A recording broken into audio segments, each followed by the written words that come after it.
tensions over vehicles that have been impounded, particularly the 10-seater baby buses. Operators argue that they're being targeted for not having licenses that government is no longer issuing, forcing them to pay fines of up to 5,000 rand each time their vehicles are seized. Santaco says the law is being enforced selectively, claiming 7-seater vehicles used for e-hailing and informal transport are allowed to operate freely without similar harassment. Santaco Ekurhuleni Secretary Zweli Mnisi. This unequal treatment by law enforcement places a disproportionate burden on the taxi industry. The halting of taxi operations is a necessary measure to prevent the continued victimization and financial exploitation of our members. The taxi body is calling for urgent intervention from government, warning that the current system is crippling the industry and unfairly penalizing legal operators. The Special Investigating Unit has welcomed the sentencing of a woman found guilty of fraud and money laundering in the Free State. This was in connection with the COVID-19 Temporary Employee Relief Scheme. Nsibeng Mujoji and her company Aqua Land and Swimming Services was slapped with a fine of more than 1 million rand for theft or 4 years in prison by the Putadichaba Magistrates Court. Tandoluhle Ngobo has more. The sentencing follows the SIU's investigation, which uncovered that in 2020, Nsibeng Moji's company lodged fraudulent COVID-19 temporary relief scheme applications with the UIF on behalf of 16 people who were not employees. Spokesperson Kaiser Khanyago. The UIF subsequently paid 178,128 into Aqualand's business account. The evidence was referred to the NPA and it formed the basis for her arrest in February this year. Upon interviewing one of the alleged employees, the SIU confirmed that the person had never been employed by Aqualand and had never received any payments from the company. The SIU has welcomed the sentencing, adding this is the positive results of the outcomes of its investigations. Tanduluhle Ngobo, Eyewitness News. And U.S. Federal Reserve Governor Lisa Cook has filed a lawsuit to challenge Donald Trump's move to fire her from her position as the president widens his pressure on the central bank. Cook seeks a decision to confirm her status as a Fed governor, allowing her to continue in her responsibilities. Earlier this week, Trump published a letter on his Truth Social platform stating that he had removed Cook from her role, citing accusations of false statements on her mortgage agreements. The move marked a dramatic escalation in his effort to exert control over the independent Fed in a step that could risk the institution's independence. Gold's trading at $3,410.32 an ounce. The rand's at 17.68 to the dollar, at 23.90 to the pound, at 20.65 to the euro. Brent crude oil's at $67.59 a barrel. In your sport, Mbegezeli Mbogazi named in Bafana squad for the FIFA World Cup qualifiers against Lesotho and Nigeria. Ashwell Prince calls for improved batting performance from the Proteas in their ODI series against England. And India's 2030 Commonwealth Games bid gets cabinet approval. A look at your weather. Clear skies in store for Gauteng tomorrow. Joburg will drop to overnight lows of 14 degrees and peak at highs of 27. Pretoria is at 15 and 29. Vereeniging at 14 and 28. A partly cloudy Friday for Cape Town along with moderate southeasterly winds at a low of 12 and a high of 19 degrees. The top story in Eyewitness News this hour. National Police Commissioner Fani Masemola has announced the opening of a political killings task team for the Gauteng province. EWN, in touch, in tune, and independent. For the latest, visit ewn.co.za or download the EWN app. EWN Traffic. Well, at this stage, if you are in the Benoni area, there's bumper-to-bumper traffic. This is on Kingsway Road. Between the Pitfontein Road and the N12. It looks like there's an accident scene there. If you're in and around the area, please let me know. WhatsApp us on 072-702-1702. We are also on X. If you have more info, it will be gladly appreciated, please. There's also slow-moving traffic. This is due to roadworks in the Devland area on the Golden Highway between Union and the N1. Heading into Soweto, that's in the Pimville area. There's bumper-to-bumper traffic on Chris Honey Road. This is between Barra Hospital and Klipspruit Valley. There's also slow-moving traffic in the Rudeport area. This is heading towards Kagiso Leratong on Randfontein Road between Colet and Adcock. There's also in the mother city bumper-to-bumper traffic, M3 southbound between Newlands Avenue and Nelson Mandela Boulevard. Also on the M5 southbound, traffic congested between Pinelands and Rondebosch East. If you come across any other traffic issues, you can also SMS us on 31702. There's more EWN on air, online, and on the EWN app. And now, The Money Show With Stephen Grootes on 702. Let's walk the talk. The Money Show with Stephen Grootes is brought to you by ABSA CIB, proud sponsor of the Sara Rail Conference 2025, powering progress, connecting economies. Good evening. Welcome to the program. I'm Stephen Grootes. 9 minutes now after 6 o'clock. Quite a packed show in store, actually. A lot of market news coming from some of our corporates today. Some of it also around electricity, and staggering to see what happened with Harmony's share price today. I mean, they report a record dividend. Declare a record dividend, and their share price still tanks by 10%. Largely, it seems, because that their costs were up so dramatically, and that's because of electricity prices. And in the middle of that, NERSA, I mean, it is really astonishing. I kind of almost feel personally failed by NERSA, because they get their sums wrong with Eskom almost all the time when it comes to tariff applications. Whenever Eskom goes to court, they seem to win. And again, NERSA got its maths wrong. I realize it's complicated, but you are professionals.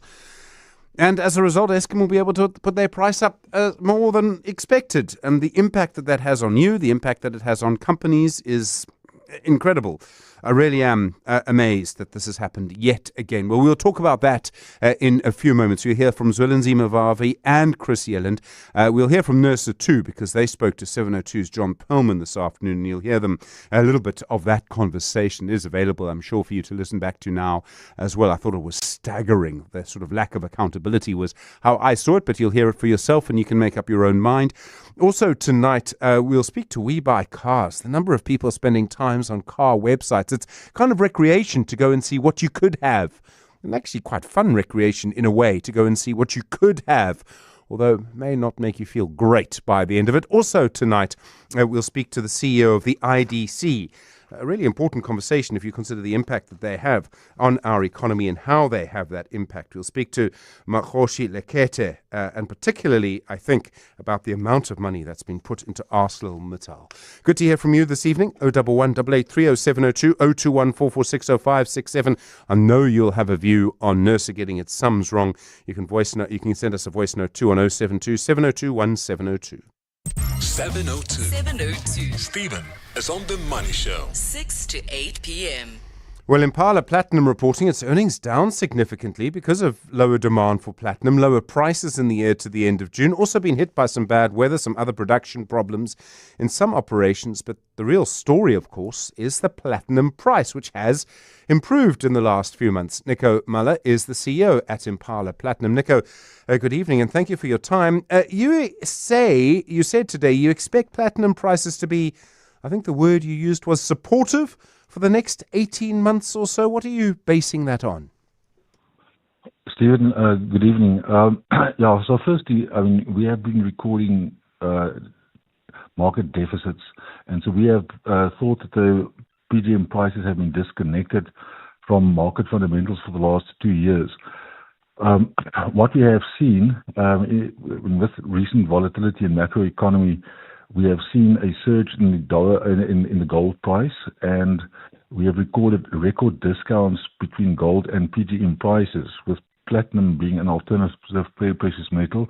That's been the one driving force of the PGM prices. And secondly, we have seen physical movement between regions of physical metal, mainly from Europe to, in particular, the US, but also China, and that has meant a reduced physical liquidity.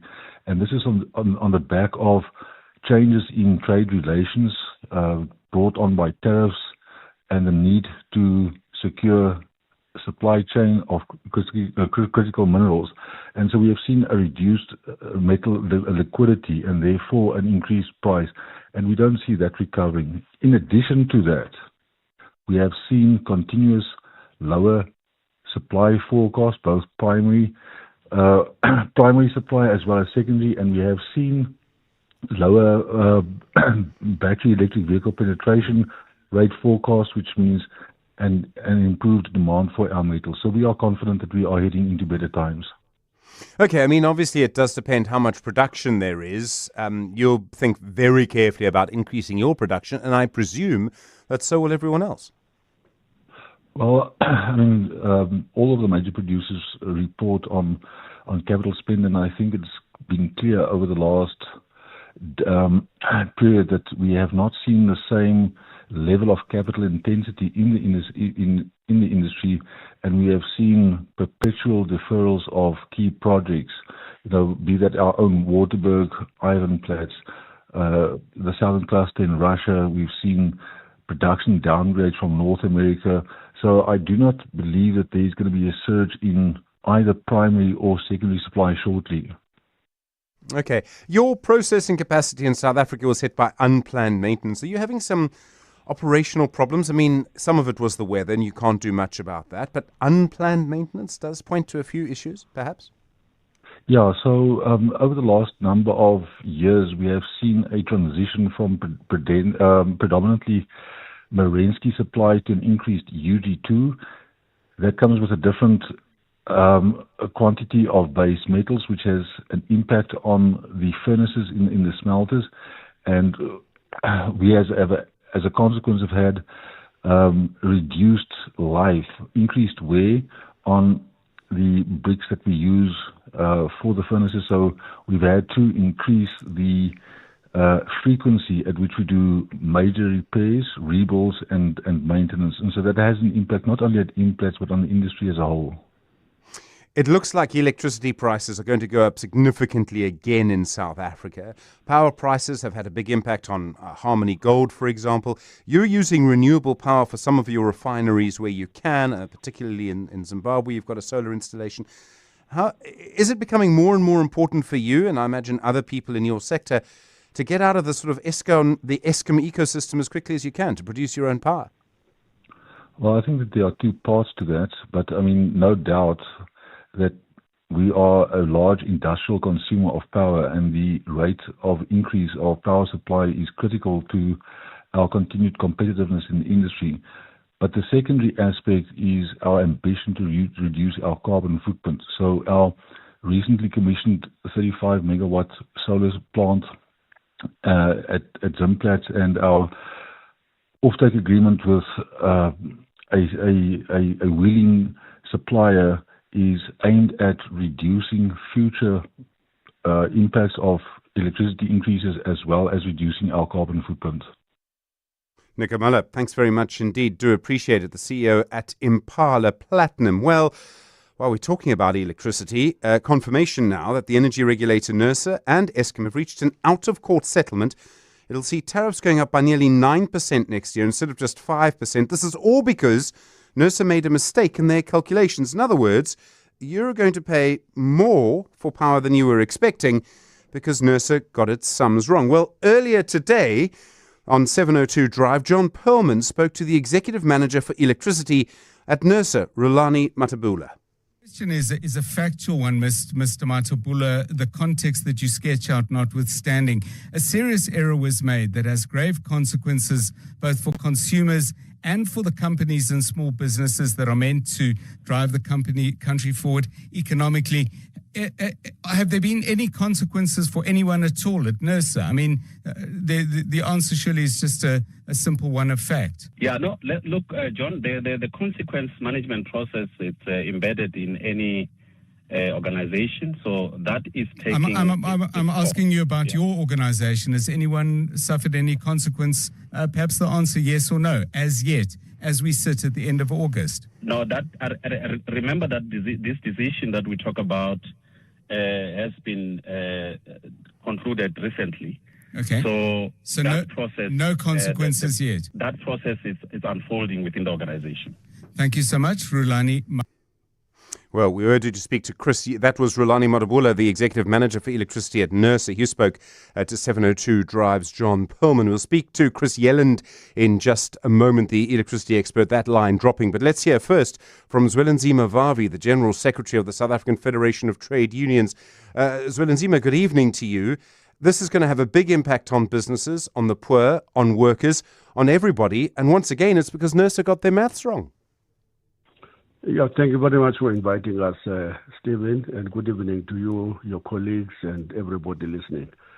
Can I take the opportunity to pass our deepest and heartfelt condolences to all of you at 702 Land, to the family of the flower of South Africa, the ace patriot that have demonstrated her love for her country for many years as she was doing her journalist work, Tsedi Madia, and her sudden passing away have simply shocked everyone in South Africa. All of us who are leading institutions have interacted with her, and we know her honesty, her upfront, upright way of relating to the political powerfuls, trade unions, everybody that holds power in society. She will be dearly missed for many years to come, and her passing made me in particular to remember Xolani Gwala, another shining star of Radio 702 Land, and his passing have not yet really dawned to us as a reality. And Thank condolences you to all of you guys. Yeah. Thank you, Zwelin. Now, It's been a terms very of tough this, time. Yeah. It's tough. I could hear everybody that have been paying contribute. That lady, young as she was, have touched everybody's life in a very special way. Strength to her family and strength to all of you guys. Now, Thank you. on this one, NERSA. Yeah. On this one, tough one, isn't it? 54 billion rands mean 8.7% increase in tariffs in 2026-2027, 8.83 in 2027-2028, and 3 times the rate of inflation. And it makes South Africa to be now the highest electricity price in Africa, and in a context where 62% of its population live below the upper bound poverty line of 1,558 rands a whole month. It will deepen energy poverty as the poor will be forced to disconnect, and more families are now having a reality of the kettles, the geysers, the stoves being reduced into white elephants within our homes. Nobody can afford those things anymore. People in the townships, informal settlements in the rural areas are now fetching wood again, reversing the whole gain of electricity that have nearly reached universal access in South Africa. The municipalities are going to be hit very hard. The small businesses, the industry as a whole, which is shedding jobs already because of deindustrialization that have reduced our manufacturing capacity by 50% between 1994 and to date. So this is going to be absolutely devastating. We are very, very sad that the court have accepted the settlement, but it goes back to the point of the structural deficiencies on the part of Eskom, and that's why we are calling for the debt cancellation, in particular of the Eskom odious debt. World Bank in particular have funded projects like Usile, knowing very well that it was funding corruption.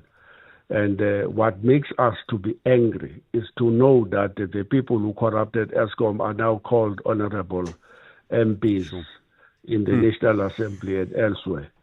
We're calling for a massive public investment again on the renewable energies, storage and transmission. We're calling for the national program to roll out free basic electricity for all households with progressive block tariffs to cross-subsidize the poor. We're calling for on Eskom and municipal jobs to be protected in the transition. And we're calling for the prosecution of all of the people who have created this mess. They are all here. They have not died. And this is what makes us angry. The Zondo Commission is largely gathering dust in the office of the president and the NPA. We have not seen a single person in prison because of all of this mess we are now paying for. Zwelinzima Vavi, thank you so much, and for your messages of support. The General Secretary at SAFTU. Listening to this, Chris Yellen, the Managing Director at EE Business Intelligence. Chris, good evening. Do you expect anyone at NERSA to be held accountable for this? They get their sums wrong all the time, it seems. No, I don't think anybody will be held accountable. Ultimately, this is apparently a mistake. Made apparently by NERSA, which is going to mean an increase in the price of electricity by about 18%, spread out over 3 years.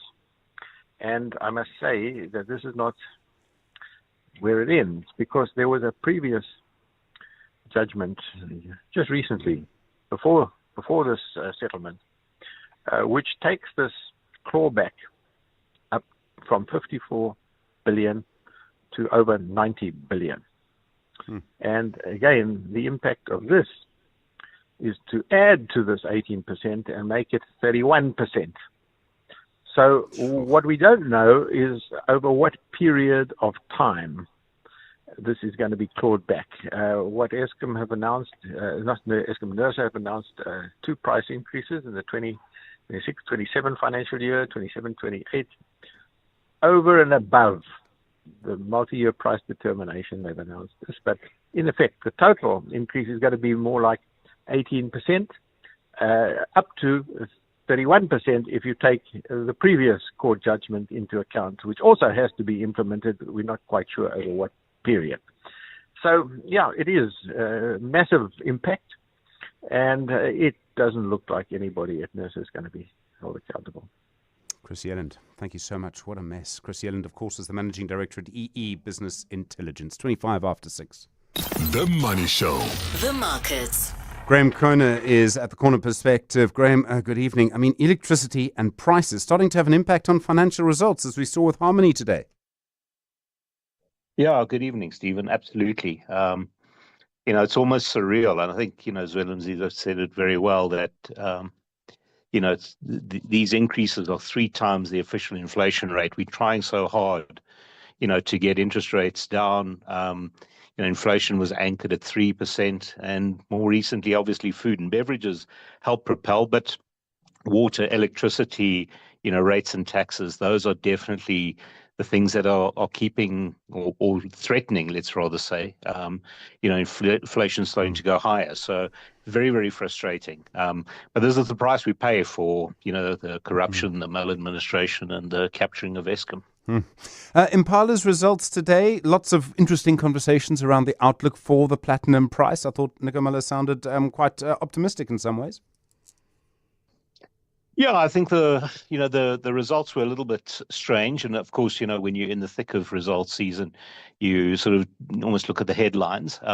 So my takeaway was the second half was obviously tough, probably added to by electricity costs, but it's we have become a little bit more optimistic. I think we've spoken about it before, Stephen, that you've seen the metal prices ratchet up. And I think Nico was saying today at one forum that the producers who hold excess production must drip feed that into the markets. But you've seen the platinum price rally from 950 to almost 1,000, currently at about 1,350. So yeah, the outlook is a lot better because last year, let's be honest, it was tough for them. Revenues in rands almost flat if you look at per ounce, and yet the costs, I think, in rands were up 10%. So I think they'll really embrace the higher PGM basket prices. Graham Kerner, thanks very much indeed at the Kerner Perspective. Really do appreciate the time. You with SAFM, you with the Money Show. It's just gone 28 minutes after 6. Beyond every boardroom is a story waiting to be written. A story of a business and its potential, of a community that thrives, a hospital that serves, and energy that powers millions of dreams. It's a story that only gets better with a partner that has the expertise and solutions to make it a reality. At Absa CIB, we are invested in your story, and we invite you to write it with us, because your story matters. Absa, an authorized FSP and registered credit provider. When your business needs labor, fast, compliant, and ready to deliver, you need more than just staffing. You need a triple BEE Level 1 partner with scale, speed, and 50 years of proven expertise. Workforce Staffing supports thousands of businesses across industries with fully managed, legally compliant temporary workforce solutions across South Africa and beyond. Visit workforcestaffing.co.za today and let's get to work.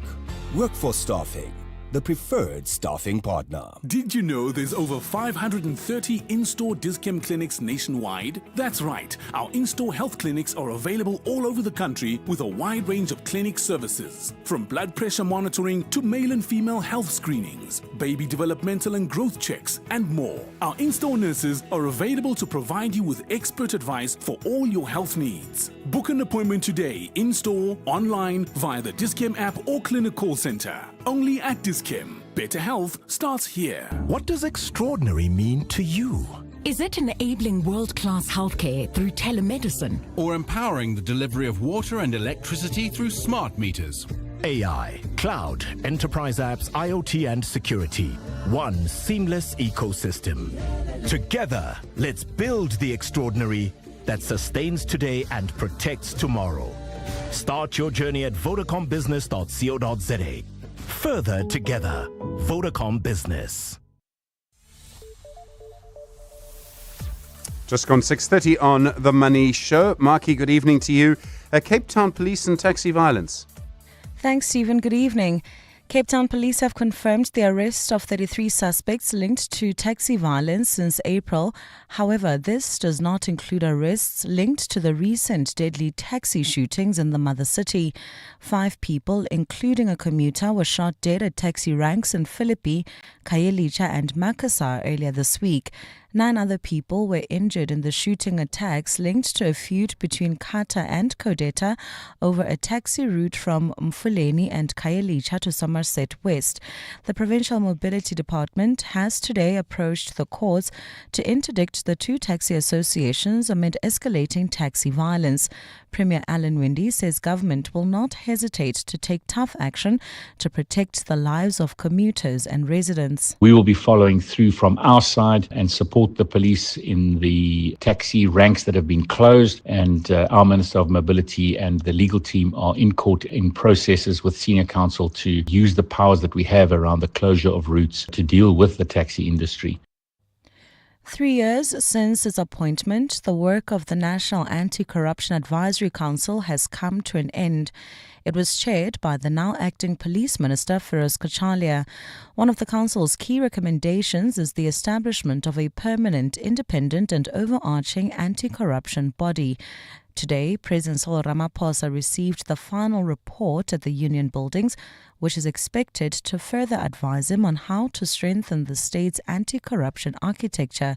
Lindsay Dentlinger has more. The presidency says the NACAC final report, which is expected to be released publicly, consists of a set of recommendations to strengthen and coordinate the work of law enforcement agencies, the use of artificial intelligence to prevent corruption, and the establishment of an anti-corruption data sharing framework.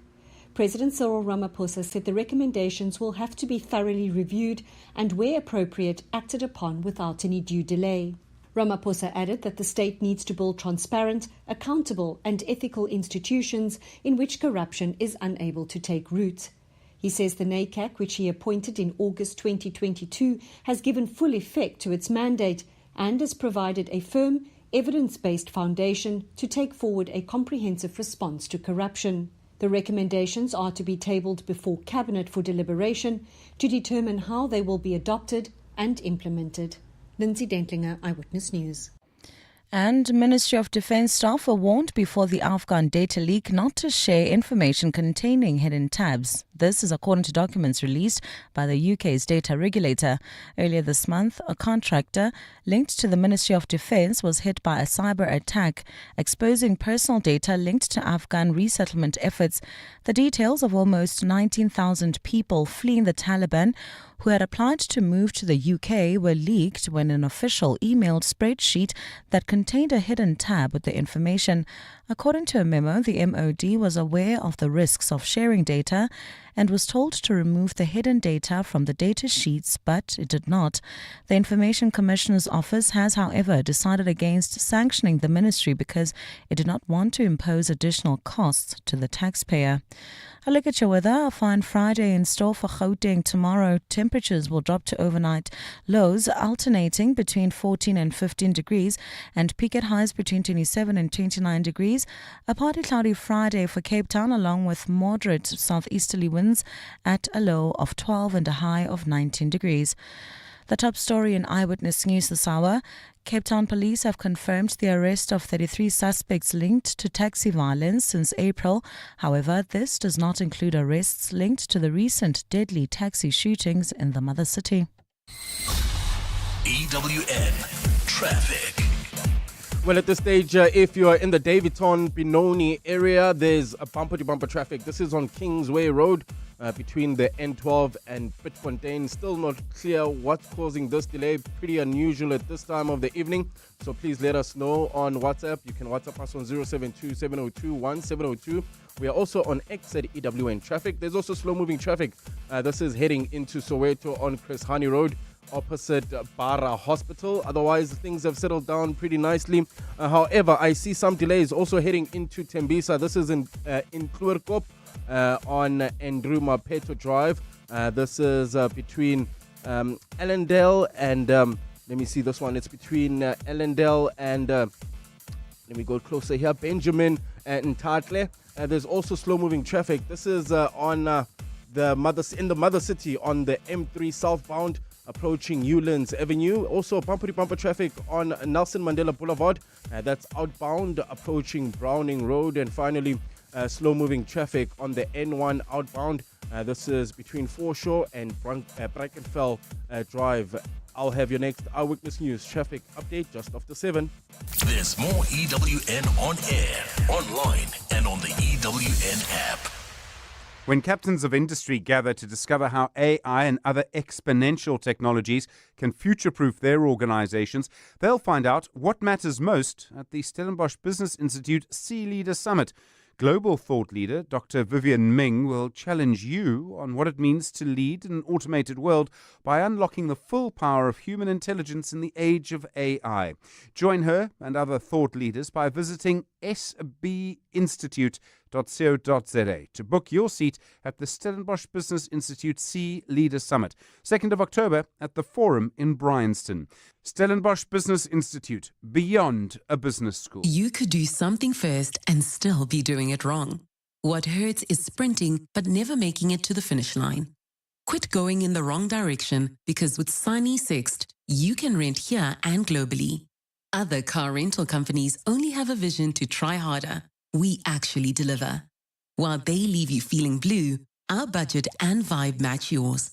For a tailored service offering premium at every stage, book premium car rental excellence with Sani Sixt. 702 and Capitec are showcasing a new, exciting game changer for small and medium businesses, helping you cut costs and grow. Here's how you'll save. So if we're looking at business is really a team sport. And we want a team who wants to be there. So having an engaged team is really a team that's more productive, it's more creative, it's more committed to the business's success. So building a positive company culture means you've got a team that goes above and beyond, boosting performance. Small business focus with Capitec. No matter the size of your business, Capitec's got you on 702. The Money Show with Stephen Grootes. 23 minutes now to 7 the time. Well, I don't know how much time you spend on car websites or why you go there. From time to time, I will go and just have a look, see how things are, what prices are changing. I must admit, there's a certain fascination, I think. You go into some of them and they'll sort of say, this is the sort of new car everyone's looking at. It'll be a Maserati or a Ferrari or something else Italian. And I can't help but wonder how much time you might well spend on that. I'm not someone who really likes sports cars. I'm kind of more into sort of slightly different other things, maybe involving camping or something slightly boring. I would like to know from you tonight, though, if you go onto a car website, where do you start? Do you start at the Corollas or do you start at the Ferraris? 011 883 0702 and 021 446 0567. EWN Sport. Tolakela Mgamga, good evening. I mean, you don't actually strike me as the Ferrari type. I mean, I might have got you wrong all these years, but I don't know if you're like into a Ferrari, maybe more of a Porsche person. Well, Stephen, I have my Porsche in my garage at the moment. I only use it on the weekends. No, of course. On a Sunday at William Nicol. Absolutely. Winnie Mandela, I should say. Yes. No, well, I've never seen it, though. What color is it? Pink? It's red. It's red. Of course. All the classy girls have red Porsches. Yeah, I mean, my dad wouldn't buy me a Mercedes-Benz. All right, what's happening on the sporting field? Well, Stephen, we start with an update from Bafana Bafana. That's where coach Hugo Bruce has included teenage defender Mbegezeli Mbogazi in the squad to take on Lesotho and Nigeria in FIFA World Cup qualifiers next month. Mbogazi and Chandre Campbell are two youngsters tipped for success at national level, while they've also been called up for the Under-20 FIFA World Cup, which takes place in October. However, Bruce doesn't expect the Orlando Pirates men to be part of that squad that will compete in Chile. Mbogazi is a standard player now from Pirates. You can't put Mbogazi out of the team because he's too good. And I understand that the coach and the club don't want him to release for World Cup. He's maybe 2 or 3 weeks away in October. I don't know, but maybe Champions League games are starting. Competition. How can you as club release a player like that? It's impossible. So you have to accept that. But it's a pity. Also for the player.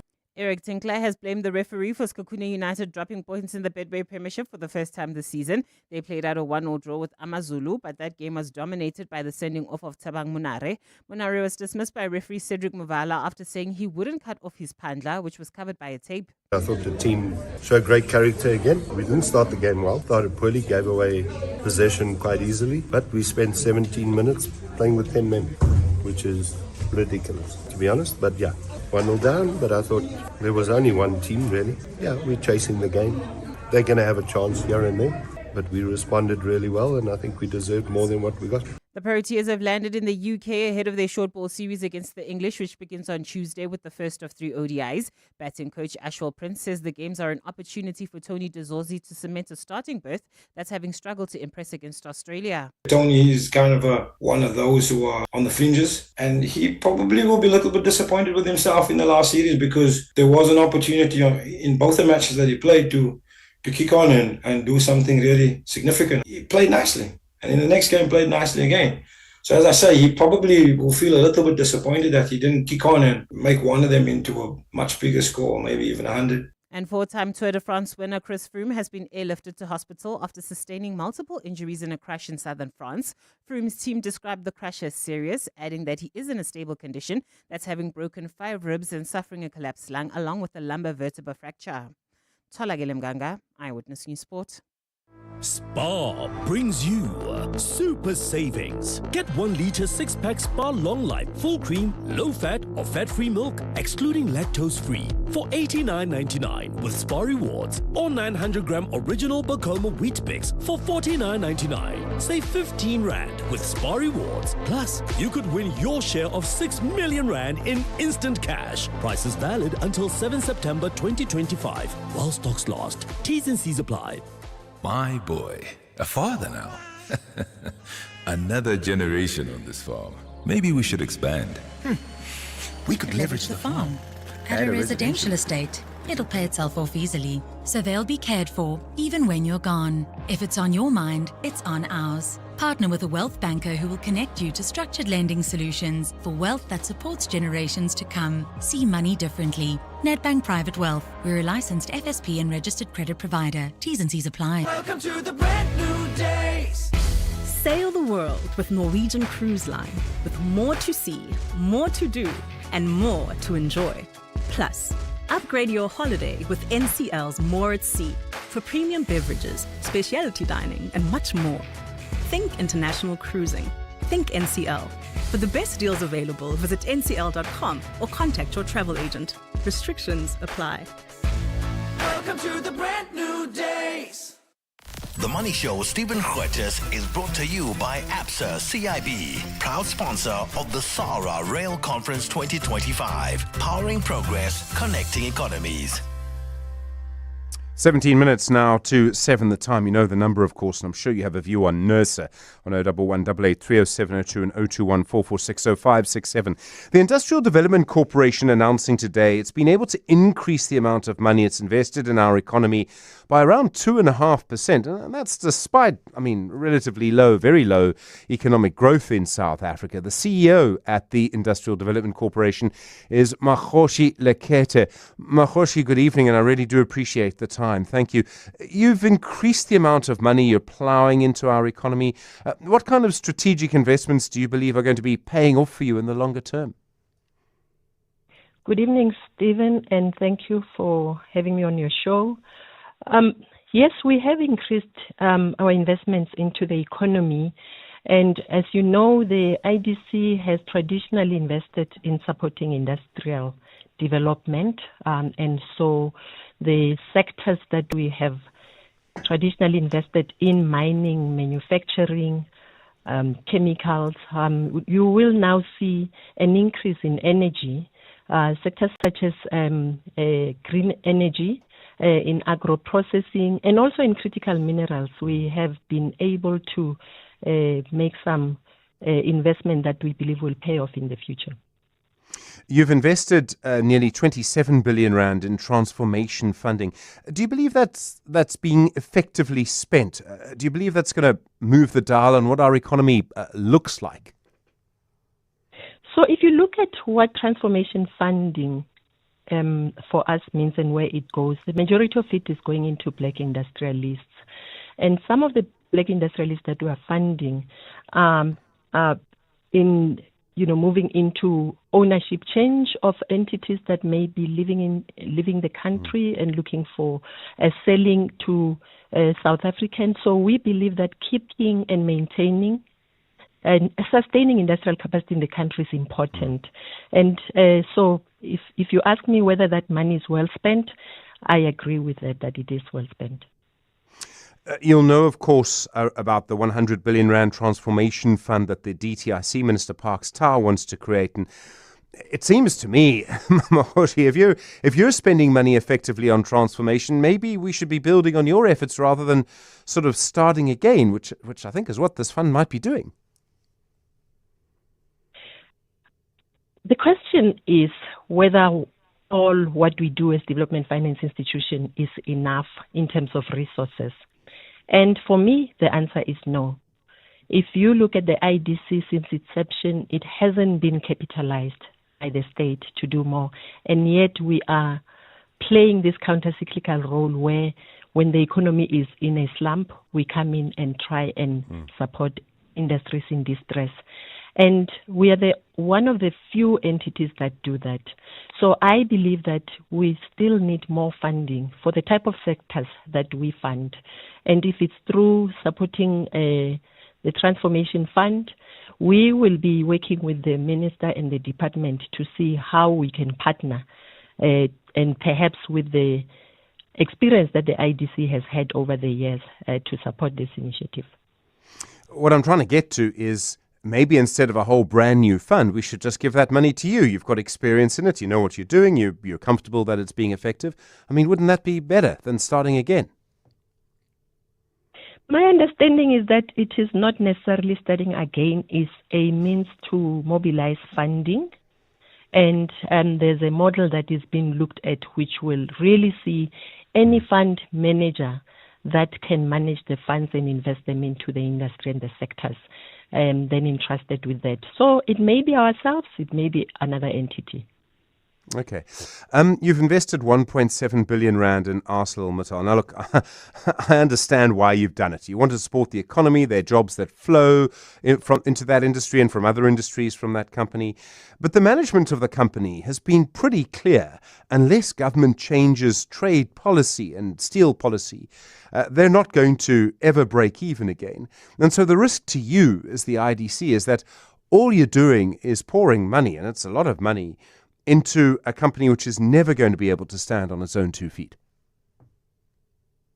Look, it's part of what ArcelorMittal does. And as a private company, it's understandable for them to raise these concerns and take the decisions that they take. For us as the IDC, Stephen, we've taken an industry-wide decision.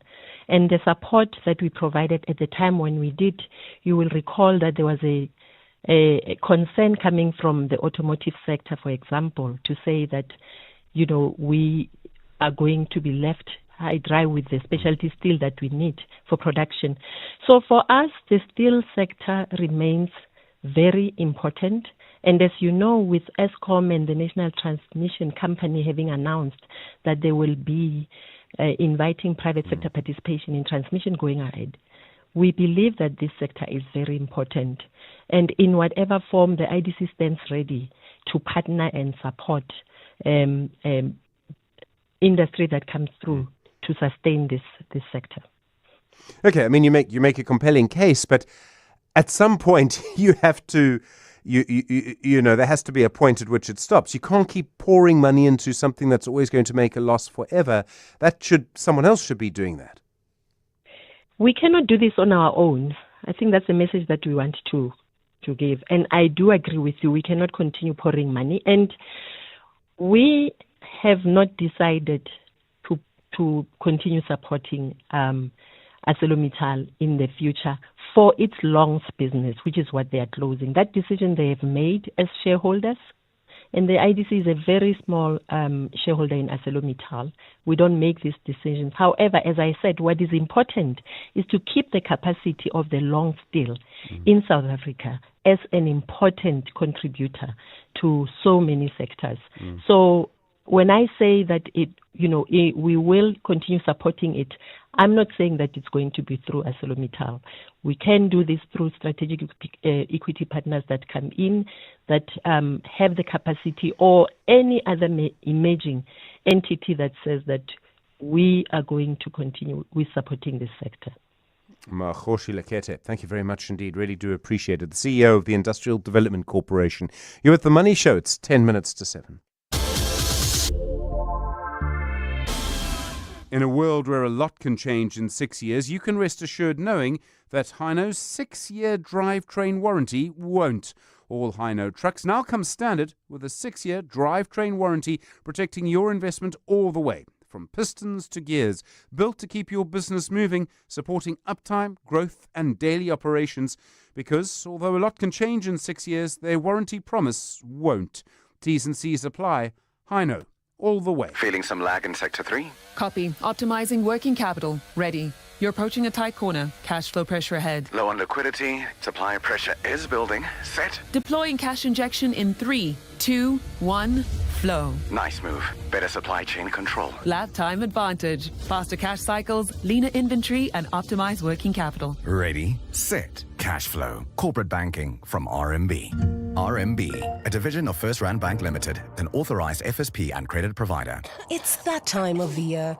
Sneezing, itchy, watery eyes, blocked noses, and coughs. It's time to live, work, play, and sleep allergy-free. For trusted relief for you and your family this allergy season, ask your pharmacist for the Adcock Ingram OTC Allergy Survival Pack. With products like Allergex Non-Drowsy, Cetisid, Levogex, and more, we have you covered. Remember, Adcock Ingram OTC. And visit beprepared365.co.za. The Money Show with Stephen Grootes, live on 92.7 and 106 FM, streaming on the Prime Media Plus app and DSTV channel 856. Well, over the last few years, you've heard quite a huge amount about the company WeBuyCars. Their website now gets about 9 million visits a month. If you consider the number of cars bought and sold in South Africa, I mean, that's a huge number. Rikus Blomorus is the Chief Marketing Officer at WeBuyCars. Rikus, good evening. I mean, there are other people who sell cars in South Africa. A lot of them sell them in the same way that you do. How do you believe you've been able to get so many visitors on a regular basis and, in fact, quite quickly? Yes, good evening, Stephen. So it's not just quite quickly. It takes many years to build a brand. So a lot of people don't know, but WeBuyCars is actually 24 years old this year, and And it took some time to get where we are, and it's been a whole digital journey collecting the data on the vehicles and making good information available to consumers at the end of the day. And then it's about doing the right things and getting your fundamentals into place, targeting the right customers.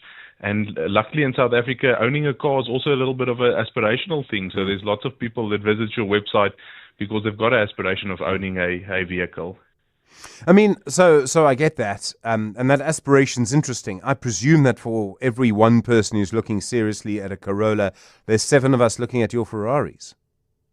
Yes, definitely. No, so but it's all over the spectrum, but definitely some of the nicer, more expensive vehicles does also attract some views, and people, as we said, aspires to own them, and they just dream when they look at them. I mean, so people come. The question is, do they buy? Now, you might well have some data that can tell you how much they buy, but some of it, where someone will actually pick up a phone and approach you in another way, or maybe see something they like, be attracted to the model on your site, but actually end up buying it from someone else. Are you able to see how many visitors actually turn into buyers at WeBuyCars? Yes, so we do have a view of the customer. So we know who visits our website, and then from there you log a sales lead or a buy lead where we purchase either your car from you or you purchase a car from us. And then there we know exactly who the customer is, and then we track whether that then converts or not. And if you look at the amount of vehicles that gets registered on a monthly basis, a large percentage of South Africans actually do purchase their vehicles from WeBuyCars. Our current market share is somewhere around 10 and 12%. I mean, obviously, like everybody else, I presume you get affected by what's going on in the economy, and people will buy if they're feeling optimistic, and they won't if they don't feel optimistic. And I kind of wonder which of those phases we're in right now. Yes, so I think looking at purely at website traffic, people are optimistic of buying a new vehicle, or a used vehicle. I think interest rates coming down, fuel prices being in a good place, load shedding not being a thing at the moment. I think there's some good economic markers in place for the typical consumer, and they adapt well to it, and they feel like purchasing a vehicle is a good time. So it's definitely a good time to purchase a vehicle now. How important, I mean, how useful is your site to detect changes and trends? So there are lots of transitions at the moment. People are buying more Chinese cars that have come into the market. They're a bit cheaper. I wouldn't be surprised if we see more electric cars coming in soon. Are you able to sort of spot trends pretty early from your website, from what people are looking at? They will look a long time before they buy. Yes, definitely, Stephen. Yes, we would definitely have trends and know exactly what sort of the price range is that people look at. Are they looking to finance the vehicle? Are they looking to buy it cash? And are they looking to use the unsecured lending channel or so forth? So we've got a pretty good idea of where the consumer is currently in his buying journey. Where are they at the moment? I mean, are they feeling that they're going to buy? So they're at a good place, but I also have to take into consideration not just our own data, but maybe a little bit of the industry. I think from a WeBuyCars perspective, it seems like they're at a good place. We could see them being interested in vehicles, interested in our website, or maybe it's just good marketing to get the people there. But then if you look at the industry, the amount of used vehicles being registered is more or less flat on year on year, maybe a little bit up. But when you look at new vehicle sales in South Africa, and that's actually up a couple of percent. And I think the Chinese vehicles is one of the bigger contributors towards that, because you can now actually on their price points they do compare well towards a maybe more luxury brand, and then you can buy something with a service plan for a certain price point. But again, that depends that's totally up to the consumer. Some consumers are really brand loyal and they would rather choose something else. Then we've got a big segment of consumers that's open for Chinese vehicles, but they also want to buy it used. So then they come to our site. So we do also trade a number of those, and we can see an uptick in the numbers of Chinese imports that we sell. In talking of China, there is a massive price war in China for electric cars at the moment. And in fact, their government has intervened to try and stop the price war because people are selling cars so cheaply. And by cheaply, I think the cheapest from BYD, it's called a Seagull, if I recall, is if you do the calculations in Rand terms, about 145,000 Rand. Now, if you had to sell a sort of four-seater car in South Africa at that price, I mean, your website would crash because I think so many people would be interested, right? That at some point, despite whatever tariff we want or whatever, at some point that surely is going to start coming here because the Chinese capacity in those electric cars is just so huge. They can't sell them in the States. There are tariffs in Europe. They're going to come here. Yes, they are, but it all depends on how well our consumers adapt to the idea of electric vehicles. And we do live in a country where there is load shedding. Our power is relatively expensive. So it's a question of supply and demand, and I think the people that actually wants to buy an electric vehicle should be upper LSM theoretically, because they maybe have solar and can charge the vehicles, but then also again you need to have that vehicle at your house. So it's also now a consumer that has solar, but he also works from home. So it really starts to become a really niche market in South Africa, where the landscape is maybe a little bit different in China. Not to saying that we're not keeping an eye on it. We're definitely keeping an eye on it, but just wondering how the typical South African consumer will adapt, especially taking into consideration that people still have that range fear when it comes to electric vehicles, especially in South Africa, where you have to travel longer distances. Rikus, thanks very much indeed. Rikus Blomerus is the Chief Marketing Officer at WeBuyCars. Good evening. You're with The Money Show. Plenty to come. We'll look at small business. We will also find out the best cell phone voice quality in South Africa, which network has the best cell phone voice quality. And don't forget investment school as well. Should you invest in unlisted companies and why? All of that to come. It's 7 o'clock. This is EWN. Good evening, I'm Zikona Miso. National Police have confirmed that the dockets which KZN Police Commissioner Nhlanhla Mkhwanazi claims were taken away irregularly are being returned. During an explosive press briefing last month, Mkhwanazi claimed that the dockets which were under investigation were taken away from the Political Killings Task Team. He alleges this was done by Deputy Commissioner for Crime Detection, Shadrack Sibiya. The claims led to Sibiya being suspended, pending the outcome of the Commission of Inquiry to be chaired by retired Justice Mbuyiseli Madlanga. Khomotso Modise reports. According to General Nhlanhla Mkhwanazi, 121 dockets were taken away from the KZN Political Killings Task Team due to interference by Police Minister Senzo Mchunu and Deputy Commissioner for Crime Detection Shadrack Sibiya. Police have now confirmed that the dockets are currently being returned to the task team. Spokesperson Athlenda Mate. We can confirm that the National Commissioner has signed off that the dockets be returned to KwaZulu-Natal. KwaZulu-Natal detectives are in Gauteng. They're at the head office in Pretoria to fetch the dockets. Mate says the dockets are being subjected to final inspection before being returned to KZN. The return of the dockets means the task team will be able to continue with its probe and could result in more prosecutions. The KZN Political Killings Task Team has been at the fore of investigations into high-profile cases such as the murders of DJ Sambodi and Vindos, which resulted in the arrest of Sandton businessman Katiso KT Molefe. Khomotso Modise, Eyewitness News. Cape Town Police have confirmed the arrest of 33 suspects linked to a taxi violence since April. However, this does not include arrests linked to the recent deadly shootings in the mother city. 5 people, including a commuter, were shot dead at taxi ranks in Philippi, Khayelitsha and Makassar earlier this week. 9 other people were injured in the shooting attacks, which were linked to a feud between Kata and Kadeta over a taxi route from Fuleni and Khayelitsha to Somerset West. Premier Alan Wendy. We will be following through from our side and support the police in the taxi ranks that have been closed, and our Minister of Mobility and the legal team are in court in processes with senior counsel to use the powers that we have around the closure of routes to deal with the taxi industry. And now we move to the east of Johannesburg, where mourners gathered at the family home of late EWN Associate Politics Editor Tsidi Madia have remembered her not only as a respected journalist, but a daughter of the Germiston community with a great impact. The 42-year-old journalist died in Johannesburg yesterday after battling a short illness. President Cyril Ramaphosa has lauded Tsidi for being a journalist who cared deeply for South Africa, describing her as a remarkable citizen and thought leader. Meanwhile, family, friends, colleagues and government representatives continue to trickle into the family home. Family spokesperson Mahlatsi Mahlasi.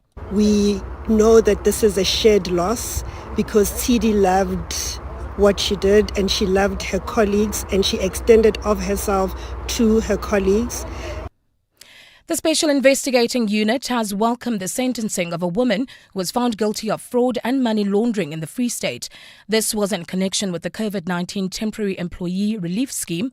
Nsabeng Mjoji and her company, Aqualand and Swimming Services, was slapped with a fine of more than 1 million rand for theft.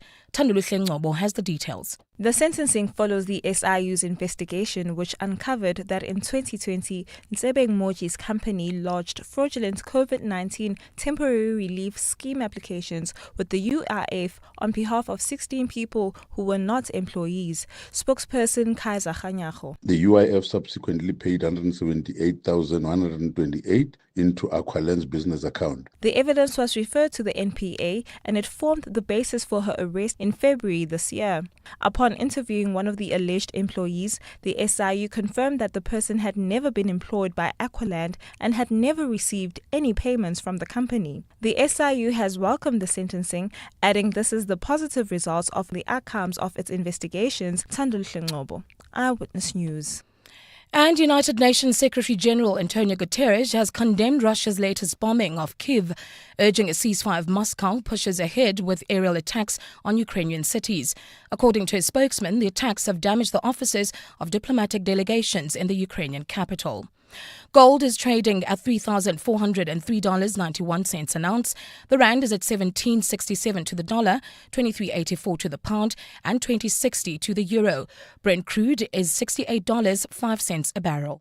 Benoni, Davidton area, there's bumper-to-bumper traffic on Kingsway Road. This is between the N12 and Pitfontein Road. There's also slow-moving traffic if you're heading into Soweto. That's in the Deep Kloof area on Chris-Hani Road opposite Bara Hospital, and in the Mother City, bumper-to-bumper traffic on the M5 southbound between Pinelands and Rondebosch. In your weather, clear skies in store for Gauteng tomorrow. Johannesburg dropping to overnight lows of 14 degrees, peaking at 27. Pretoria 15 and 29. Vereeniging is 14 and 28. It's a partly cloudy Friday for Cape Town, along with moderate southeasterly winds at a low of 12 and a high of 19 degrees. The top story in EWN this hour. National Police have confirmed that the dockets, which KZN Police Commissioner Nhlanhla Mkhwanazi claims were taken away irregularly, are being returned. EWN, in touch, in tune, and independent. For the latest, visit ewn.co.za or download the EWN app. And now, The Money Show with Stephen Grootes on 702. Let's walk the talk. The Money Show with Stephen Grootes is brought to you by ABSA CIB, proud sponsor of the SARA Rail Conference 2025, powering progress, connecting economies. Good evening.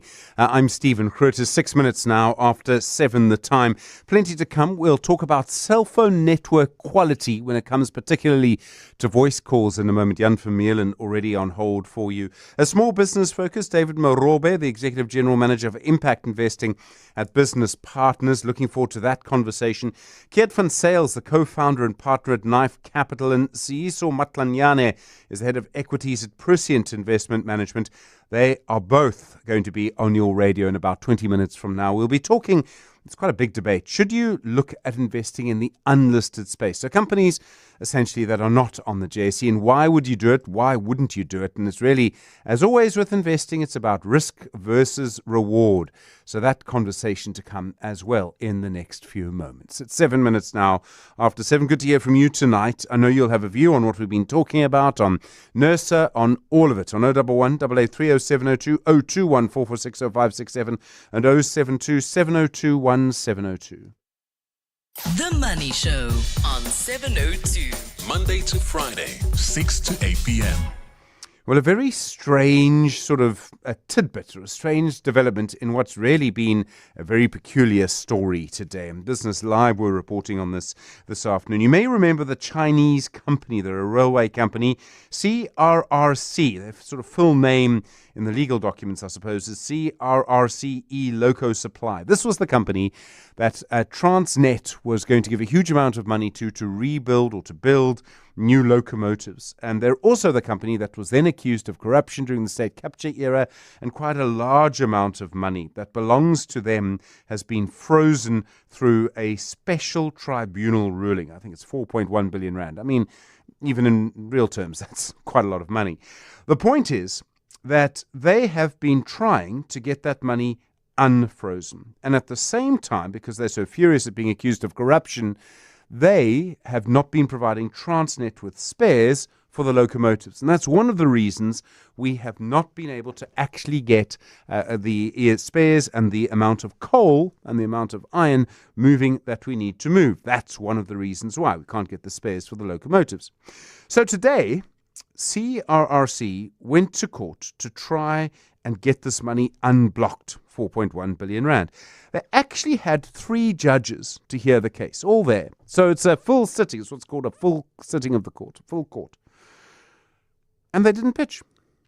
There was no lawyer for CRRC. There was no advocate. They did not pitch. They were not there in court. So it's their appeal, by the way. They appealed, and they did not pitch. And in the end, the Transnet advocate said, well, look, I'll have costs, please. I mean, it's your appeal.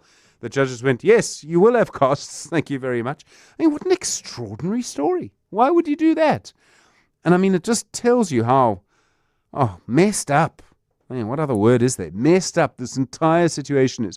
We've got locomotives we can't use. We can't get spares for them. Chinese who made them won't give them to us because we've accused them of corruption. They deny that. And now it all just gets completely out of hand. I don't know how you fix a situation like this. I mean, we must try to fix it.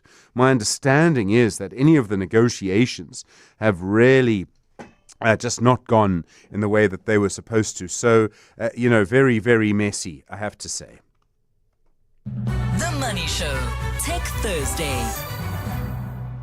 Well, obviously, we've been looking, of course, at the situation around cell phone networks, and there are so many questions around, which has the best cell quality and which doesn't. Confirmation from My Broadband that their survey has found MTN is the best voice cell phone network in the country, followed by Vodacom and then Cell C, which lags behind on this scoring system quite dramatically. Jan Vermeulen's the editor at My Broadband.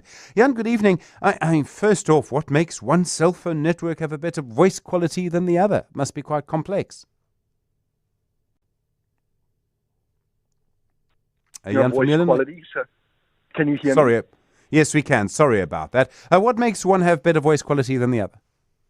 Yeah, so in our case, it is a very advanced rig that we drive around the country with that makes thousands and thousands of phone calls and then measures the quality. And essentially what you do is you have one thing that we do, besides measuring the time it takes for the call to connect and be set up, and measuring dropped calls, is we also play an audio file and then do measurements on the receiving side to see whether the quality of the audio on the receiving side is good or not. That in broad strokes is how we measure the audio quality. Okay, and then in the networks themselves, why would one be better than the other? Is it about the age of the network? Is it about the equipment? Is it about something? Is it about the number of base towers, etc.?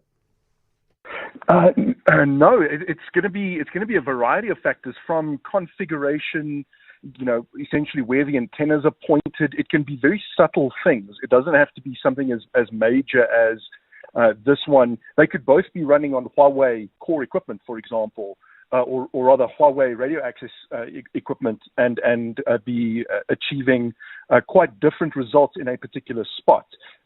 So no, it's got to do with everything from congestion on the network through to the vendor that supplies the equipment, through to the specific spectrum that they use in a particular area. It's a variety of factors that ultimately affect voice quality at the end of the day. I would expect MTN and Vodacom to be quite close to each other, and they are, although I look forward to their war of words over which is better because of your survey. But Cell C are really lagging behind on your index at a complicated time because of their relationship with Blue Label Telecoms, which is about to change. But is that also just because, really, they just don't have the same resources the others do? It's actually surprising, this result on the voice quality side, because on the data network side, Cell C is actually performing quite well. And the reason, the other reason it's surprising is Cell C is actually piggybacking essentially on MTN and Vodacom. So this suggests that whatever is happening at Cell C, it is heavily prioritizing data over voice, or at least its partners are. So depending exactly on how the configuration happens. Now, our particular test probably favored the MTN side of things. They do the prepaid and the MVNO network that for Cell C. At the moment, Cell C does want to kind of be able to switch between the two networks more freely. But right now, if you're a Cell C prepaid or MVNO customer, you're probably on a network that is built and maintained and operated by MTN for Cell C on Cell C spectrum, which complicates things further. But still, this result was surprising because Cell C's data network quality has really improved over the last 18 months. Well, interesting you mentioned data, because it's one thing to talk about voice quality, but if we all move to WhatsApp calls, it doesn't matter. Yes, and that's an entirely separate discussion with the mobile network operators, because voice has always been a huge money spinner for them. And, things have been increasingly moving towards data. But yes, we do a whole separate set of testing for the mobile data side of things, and those results also get released quarterly. Okay, well, I mean, I look forward to them, but do you expect, and I realize you may not want to give away too much, Jan, but do you expect data to follow voice? Would they be roughly the same in terms of one being ahead of the other in both, or do you think that actually there could be quite big differences? There are actually substantial differences. So during our last quarterly results, so MTN comes out on top. So nothing changes there.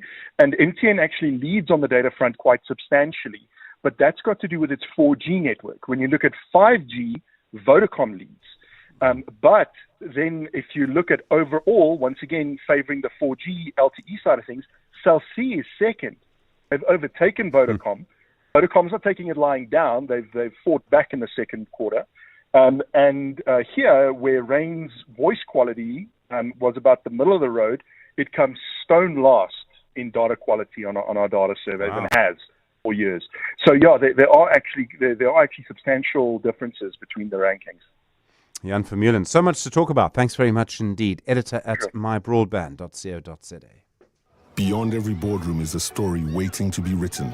A story of a business and its potential, of a community that thrives, a hospital that serves, and energy that powers millions of dreams. It's a story that only gets better with a partner that has the expertise and solutions to make it a reality. At ABSA CIB, we are invested in your story, and we invite you to write it with us, because your story matters. ABSA, an authorized FSP and registered credit provider. Spring into gardening at Chamberlain from 4 August to 12 October.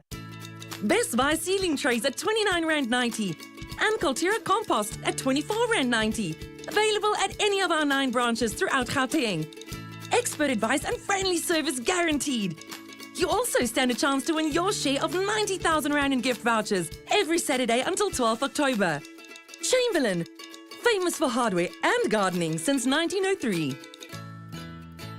I'm dealer here with more than just a sports ad. Power up your sports betting with 10bet's top odds on countless markets, plus up to 3,000 rands welcome bonus. It's more than a game, it's a 10bet experience. Join now at 10bet.co.za. 10bet is a licensed betting operator and supports responsible gambling. No person under the age of 18 shall be permitted to bet. Betting can be addictive. Winners know when to stop. South African Responsible Gambling Foundation toll-free counseling line is 0800 006 008 or WhatsApp help to 076 675 0710. The Festival of Motoring, powered by Westbank, brings the spirit of Ubuntu to the Kyalami Grand Prix circuit from the 29th to the 31st of August. Experience thrilling track drives, 4x4 adventures, drifting, supercar hot laps, and F1 demos.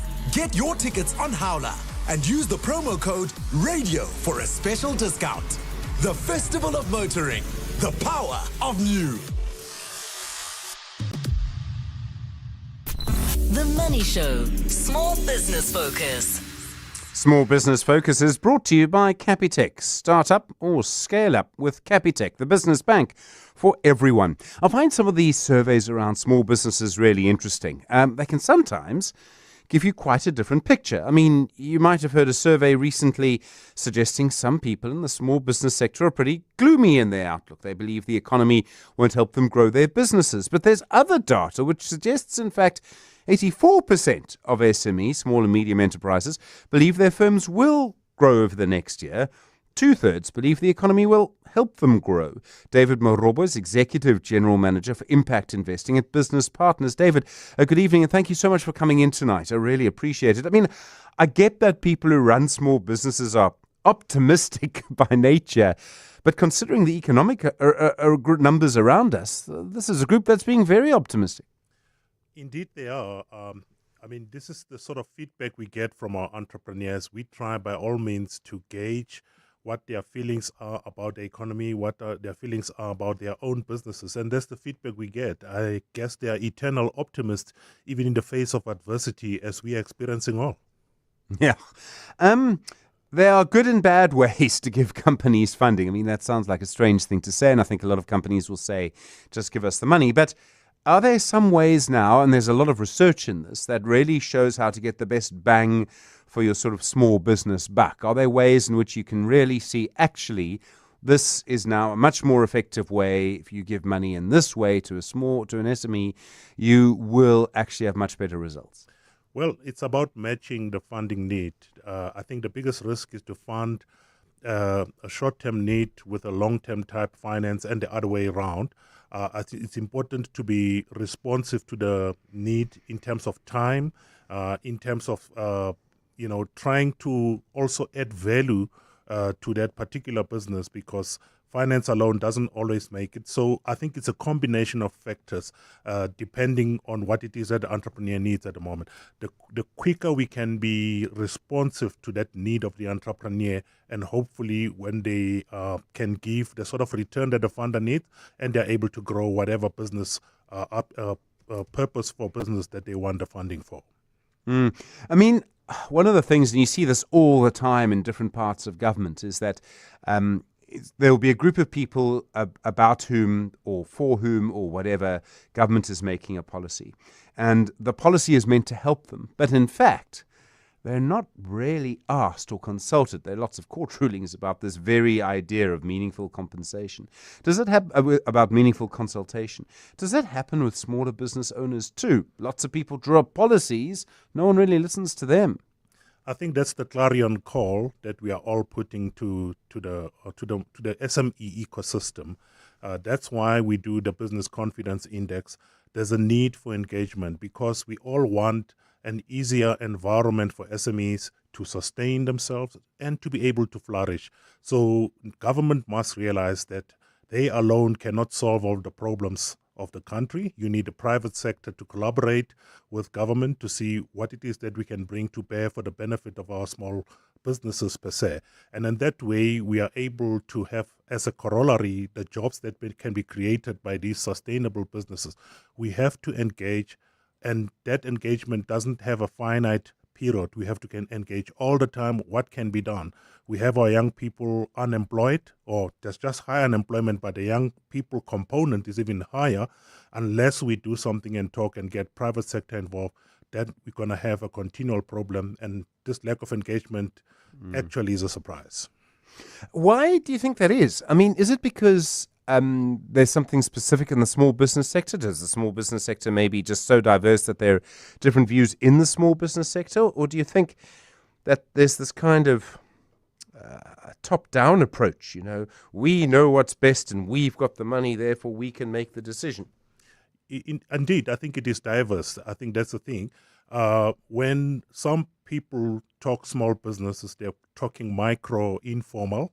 There's those that are talking sort of emerging small businesses that have formalized themselves. There are those that are talking sort of private equity needs, and you have sort of the venture capital almost on the verge of breaking into big business. So are they all requiring the same type of voice? We need to have almost diverse mechanisms of engaging the respective needs across the board and try and tailor the funding to their various different needs as it were. It can never be a one-size-fits-all. That's why we need to engage across the spectrum. I mean, another big part of this, and something that comes up all the time, is issues around red tape, bureaucracy, actually accessing the kind of money that is supposed to be available, the kind of funding. And is that, I mean, I understand. I mean, sometimes it's government money, sometimes it's money that, you know, it needs to be used effectively. But can we sometimes just make it too difficult, actually, for people to access? Unfortunately, that is most often the case. And when we talk about an environment that is easier for the businesses to trade, we're talking about some of these bureaucracies that our small and medium businesses encounter in the marketplace. Not only is it about getting money into their hand, there are several aspects where we see the regulatory burden being quite cumbersome on many entrepreneurs. It could be just dealing with your local government, which can have certain efficiencies just from getting a license or permits to be able to develop properties. These are things that are unfortunately could be better efficient and better enable the money to flow, because that could be a condition for a funder to be able to give you the money. And if the other party doesn't come to what is required, unfortunately, that delays that money landing into the entrepreneur's hands. I mean, part of it also, I mean, and you see this with small business owners, people starting small businesses, that they're quite like a network. And I wonder if networks can be quite powerful in these moments. I think the favorite term of late is that social capital. And I think that's important for us to try and open it up for entrepreneurs, because when they meet others, they can benchmark themselves. They can get some value about what's happening in the marketplace. Sometimes when they get those that are better than them, just from the ecosystem, including policymakers, including financiers, you can have that warm body introduction when you really need it for you to be able to get access to either market or finance or any other opportunity that could come to bear. So we cannot overemphasize the need to be able to network, because it opens up so many other doors that wouldn't otherwise be open to you. I mean, we know how important small businesses are to our economy, and I always worry a little that actually one day we're going to have lost a big part of something that's very important. People talk about it all the time. We talk about it all the time, you know, creating jobs. I just don't know if we're actually seeing enough action from all sorts of sectors. Across the board, everybody acknowledges that it is an important sector. And yes, we need to do more. Hence my earlier statement about that collaboration, because we're all working in our own little corner. If we want a systemic change, we need to come together and say, why is it so difficult in certain areas for entrepreneurs to get access to the opportunities and support that they require? If you look at the current support base, it's mostly concentrated around the metro hubs. It could be Johannesburg, around Pretoria and Cape Town. How do we spread it to far out areas? How do we spread it to the rural towns and even the townships? So this is the sort of engagement we need to require, so that we're not just talking all the time about entrepreneurs getting help, but actually delivering that very help that they require through a coordinated system between government and the private sector. David Marobe, I really appreciate you coming in tonight. Thank you very much indeed. The Executive General Manager for Impact Investing at Business Partners. That's the sound of your business growing. Whether you're starting out or scaling up, turn your passion into profit with Capitec Business Banking. Save up to 50% on fees. Get fast credit approvals, personalized support, and Forex for your business. Open your business banking account on our app. Bank on better with Capitec, the business bank for everyone. Capitec is an authorized FSP 4669. T's and C's apply. The Aubrey Masango Show on 702. Streaming on the Prime Media Plus app. Let's walk the talk. Aubrey's going to be with you in 33 minutes from now. Let's find out what's coming up with Aubrey Masango from 8 o'clock this evening. Bra Orbs, good evening. What have you got coming up tonight? Good evening, Steve Ovo. Yeah, we start off the show in our psychological matters feature, and we're going to be talking to Sikanda Kala, multi-award winning clinical psychologist and founder of Cohesive Collaboration. We delve into the concept of dissonance, of psychological dissonance. What does it mean? And then in the second hour of the show, in our Crime Time feature, Brigadier Athlenda Mate joins us to tell us more about what is happening in Cape Town, where you're at the moment, with regards to the big conference that's taking place there. With the police and, of course, all of the issues that are connected to that. But the big conversation that I'm really looking forward tonight, not to say that I'm not looking forward to the other conversations, is the big cartographical debate that's taking place in the world at the moment around whether or not Africa is properly represented on all the maps that you've seen thus far. And we're going to be speaking to Prince Zoza Shongwe. He's a historian and a cartographer, talking to us about that specific issue. And then, of course, the final hour is an open line, as always, on the Aubrey Masango Show tonight. Aubrey, really looking forward to it. Thanks very much indeed. And, of course, he's from 8 o'clock. You may remember Rotendo Ndwingwi, actually, in our Africa Update, our Africa Focus, mentioned the issue around the maps. And I know it can be quite tempting to say, it doesn't matter. Does it matter? Representation matters, and it matters in someone's mind. So if you grow up in a particular way, thinking a particular thing, to change that later is quite difficult. But if you look at also where maps come from, the map that you're sort of used to seeing